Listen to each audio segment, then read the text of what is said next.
Attention, certaines images qui vont suivre peuvent être choquantes. Les chiens sont pour beaucoup de personnes des amis, des fois même nos meilleurs amis. Mais, malgré ça, certains leur font des atrocités. Aujourd'hui, je vais vous parler de la maltraitance animalière et de ce que certains font pour l'en empêcher.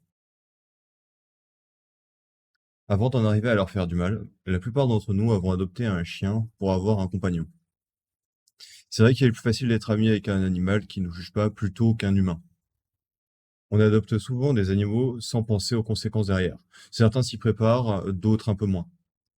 Mais dans énormément de cas, donc peu importe ce qui se passe, cela rend heureux d'avoir ce petit ami à quatre pattes avec soi. S'occuper de lui comme il se doit est parfois difficile, et malheureusement, certaines personnes craquent. Les abandons, c'est un fléau. Pas seulement pour l'animal abandonné, mais aussi pour l'environnement et les autres personnes. Mais c'est un sujet très compliqué, alors restons-en aux animaux pour cette fois. Quand un animal est abandonné, c'est une trahison pour lui. Il peut devenir très méfiant envers l'homme, voire même très agressif. Et c'est pour ça que les associations existent. Leur but est souvent de récupérer ces animaux abandonnés pour leur donner une nouvelle chance à la vie.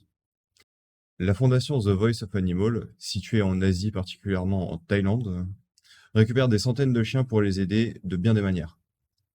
De la bonne nourriture, un endroit où dormir, un très grand terrain pour qu'ils se baladent et beaucoup de personnel pour les gratter à longueur de journée. Mais le problème, c'est que l'abandon est une toute petite partie émergée de cet iceberg gigantesque.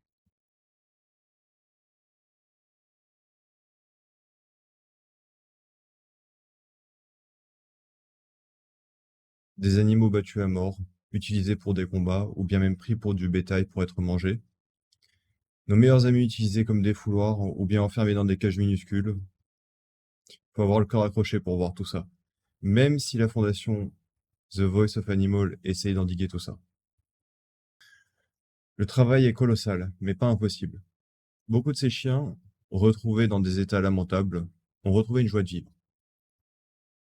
Michael Schur, le cofondateur de la fondation VOF, est arrivé en Asie il y a pas mal d'années déjà. À force de voir des chiens livrés à eux-mêmes, il a décidé de les aider, un par un, petit à petit. Et maintenant, il aide des centaines de ces petites bêtes qui vivent une bonne vie à un sanctuaire construit à cet effet.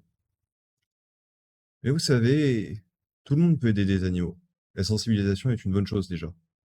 Et pour ceux qui peuvent se le permettre, une donation, c'est toujours la bienvenue. Maintenant, sur cette note plus douce, je vous souhaite une bonne journée.